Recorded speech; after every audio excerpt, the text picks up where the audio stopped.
നസറുല്ല മരണപ്പെട്ടതിനു ശേഷം ഇനി ഹിസ്ബുള്ളയുടെ തലവൻ ആരായിരിക്കും? ആ ഒരൊറ്റ ചോദ്യമാണ് ഉടലെടുക്കുന്നത്. നസറുല്ലയുടെ ബന്ധുവായ ഷാഫിൻ സഫുദ്ദീൻ അദ്ദേഹത്തിന്റെ പിൻഗാമിയാകുമെന്ന് റിപ്പോർട്ടുകൾ വരുന്നുണ്ട്. നിലവിൽ എക്സിക്യൂട്ടീവ് കൗൺസിൽ തലവനായ ഇദ്ദേഹം ഹിസ്ബുള്ളയുടെ രാഷ്ട്രീയ കാര്യങ്ങളുടെ മേൽനോട്ടം വഹിക്കുന്നുണ്ട്. ഗ്രൂപ്പിന്റെ സൈനിക പ്രവർത്തനങ്ങൾ നിയന്ത്രിക്കുന്ന ജിഹാദ് കൗൺസിൽ അംഗം കൂടിയാണ്. നസറുല്ലയുടെ ബന്ധുവായ ഹാഷിം സഫുദ്ദീൻ അദ്ദേഹത്തിന്റെ പിൻഗാമിയാകുമെന്ന് നേരത്തെയും റിപ്പോർട്ടുകൾ വന്നിട്ടുണ്ടായിരുന്നു. ഗ്രൂപ്പിന്റെ സൈനിക പ്രവർത്തനങ്ങൾ നിയന്ത്രിക്കുന്ന ജിഹാദ് കൗൺസിൽ അംഗമായതിനാൽ തന്നെയാണ് ഈ റിപ്പോർട്ടുകൾ വന്നത്. ഒക്ടോബർ 7-ന് ശേഷം നിരവധി ഹിസ്ബുള്ള കമാൻഡർമാരാണ് ഇസ്രയേൽ ആക്രമണത്തിൽ കൊല്ലപ്പെട്ടിരുന്നത്. നസറുല്ലയെ വധിക്കുമെന്ന് ഇസ്രയേൽ ഭീഷണി മുഴക്കാറുണ്ടെങ്കിലും അത് ഇത്ര പെട്ടെന്ന് സംഭവിക്കുമെന്ന് ഭൂരിഭാഗം പേരും ചിന്തിച്ചിട്ടില്ലായിരുന്നു. അൽ ജസീറയുടെ ബെയ്റൂത്തിലെ റിപ്പോർട്ടിൽ അലീം ഹാഷിം പറയുന്നു, നസറുല്ലയ്ക്ക് ഒരു പ്രഭാവ വലയം ആയിരുന്നു സ്വാധീനമുണ്ടായിരുന്നത്. അദ്ദേഹം തെരുവിലിറങ്ങാൻ പറഞ്ഞാൽ ജനം അക്ഷരം പ്രതി അനുസരിക്കും. ഇതിനെല്ലാം ഇനി വലിയ മാറ്റമുണ്ടാകാൻ പോവുകയാണ്. പുതിയ നേതൃത്വം ഉയർന്നു വരുമെങ്കിലും പുതിയ കമാൻഡർമാരെ പ്രഖ്യാപിക്കാൻ സാധ്യതയില്ല.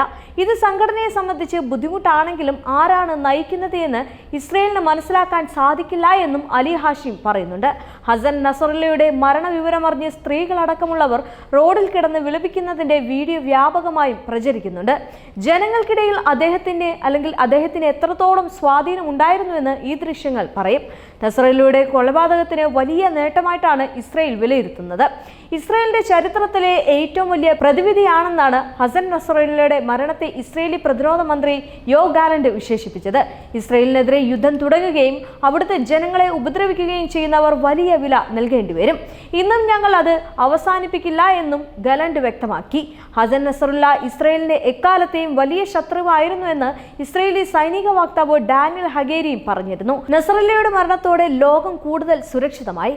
ഹിസ്ബുള്ളയുടെ മറ്റു നേതാക്കളെ ആക്രമിക്കുന്നത് തുടരുമെന്നും അദ്ദേഹം കൂട്ടിച്ചേർത്തു. അതേസമയം വെല്ലുവിളി നിറഞ്ഞ ദിവസങ്ങളാണ് കാത്തിരിക്കുന്നത് എന്ന് ഇസ്രയേലി സൈനിക മേധാവി ഹർസി ഹലേവി പറഞ്ഞിട്ടുണ്ട്. ഹിസ്ബുള്ളയും മറ്റ് പോരാളി സംഘങ്ങളെയും തകർക്കുന്നതുവരെ പോരാട്ടം തുടരുമെന്നും അദ്ദേഹം കൂട്ടിച്ചേർത്തു. എന്നാൽ ഹിസ്ബുള്ളയെ സൈനികമായി പരാജയപ്പെടുത്താനുള്ള ശക്തി ഇസ്രയേലിനില്ല എന്നും തെഹ്റാൻ സർവകലാശാലയിലെ മുഹമ്മദ് മറാത്തി അൽ ജസീറയോട് പറഞ്ഞു. ഹിസ്ബുള്ളയ്ക്ക് രാജ്യത്തുടനീളം 1000-ഓളം കിലോമീറ്റർ നീളമുള്ള ടണലുകളുണ്ട് എന്നും അദ്ദേഹം വ്യക്തമാക്കി. അവരുടെ അടിസ്ഥാന സൗകര്യങ്ങൾ സുരക്ഷിതമാണ്, സൈന്യവും സജ്ജമാണെന്നും അദ്ദേഹം കൂട്ടിച്ചേർത്തു. നസറുല്ലയുടെ മരണത്തോടെ വലിയ പ്രത്യാക്രമണം ഇസ്രയേൽ പ്രതീക്ഷിക്കുന്നുണ്ട്. ലോകത്തിലെ ഏറ്റവും വലിയ സർക്കാരിനെതിരെ സായുധ ശക്തിയായിട്ടാണ് ഹിസ്ബുള്ള അറിയപ്പെട്ടിരുന്നത്. 100,000-ഓളം സായുധ പോരാളികൾ ഇവർക്കുണ്ട്. അതിനൂതനമായ ആയുധങ്ങൾ ഹിസ്ബുള്ളയുടെ കൈവശവുമുണ്ട്. കൂടാതെ ഇറാന്റെ പിന്തുണയും ഹിസ്ബുള്ളയ്ക്ക് കരുത്ത് പകരുന്നുണ്ട്. ഒക്ടോബർ 7-ന് ശേഷം ഡ്രോണുകൾ ഉപയോഗിച്ച് നിരവധി തവണ വടക്കൻ ഇസ്രയേലിൽ ഹിസ്ബുള്ള ആക്രമണം നടത്തിയിരുന്നു. 1.5 ലക്ഷം റോക്കറ്റുകളും മിസൈലുകളും ഹിസ്ബുള്ളയുടെ ആയുധ ശേഖരത്തിലുണ്ട് എന്നാണ് റിപ്പോർട്ട്. 40 കിലോമീറ്റർ 200 കിലോമീറ്റർ വരെ ദൂരം സഞ്ചരിക്കാനും 600 കിലോഗ്രാം വരെ സ്ഫോടന വസ്തുക്കൾ വഹിക്കാനും കഴിയാവുന്ന റോക്കറ്റുകളാണിവ.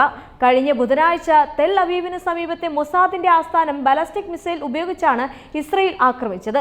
തങ്ങളുടെ നേതാവ് കൊല്ലപ്പെട്ടാലും ഗസയ്ക്കുള്ള പിന്തുണ തുടരുമെന്നും ഹിസ്ബുള്ള വ്യക്തമാക്കിയിട്ടുണ്ടായിരുന്നു. ഹിസ്ബുള്ള നേതാവ് ഹസൻ നസറുല്ലയെ വധിച്ചതിന് പിന്നാലെ ലെബനന് നേരെ വ്യാപക ആക്രമണം തുടർന്ന് ഇസ്രയേൽ രംഗത്തെത്തുകയും ചെയ്തു.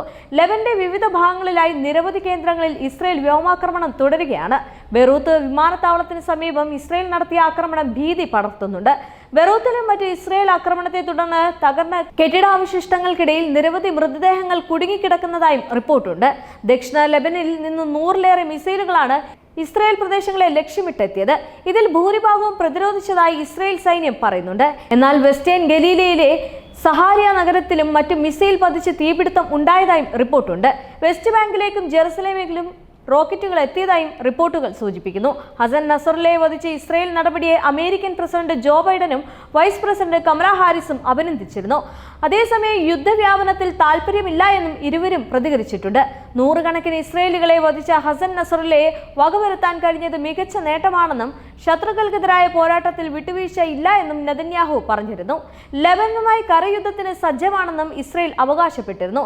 ഇക്കാര്യത്തിൽ തീരുമാനം കൈക്കൊള്ളാൻ ഇന്ന് നെതന്യാഹു സുരക്ഷിത സമിതി യോഗം വിളിച്ചതായും ഇസ്രയേലി മാധ്യമങ്ങൾ റിപ്പോർട്ട് ചെയ്യുന്നുണ്ട്. അമേരിക്കയിൽ നിന്ന് കൂടുതൽ ആയുധങ്ങളും യുദ്ധോപകരണങ്ങളും ഇസ്രയേൽ ആവശ്യപ്പെട്ടിട്ടുണ്ട്. ഇലാത്ത് നഗരത്തിന് നേരെ ഡ്രോൺ ആക്രമണം നടത്തിയതായി ഇറാഖിലെ ഇറാൻ അനുകൂല മിലീഷ്യ അറിയിച്ചിട്ടുണ്ട്. മൊണോക്കോ ബേസിൽ രാത്രി വൻ സ്ഫോടനം ഉണ്ടായതായും റിപ്പോർട്ട് ചെയ്യുന്നുണ്ട്.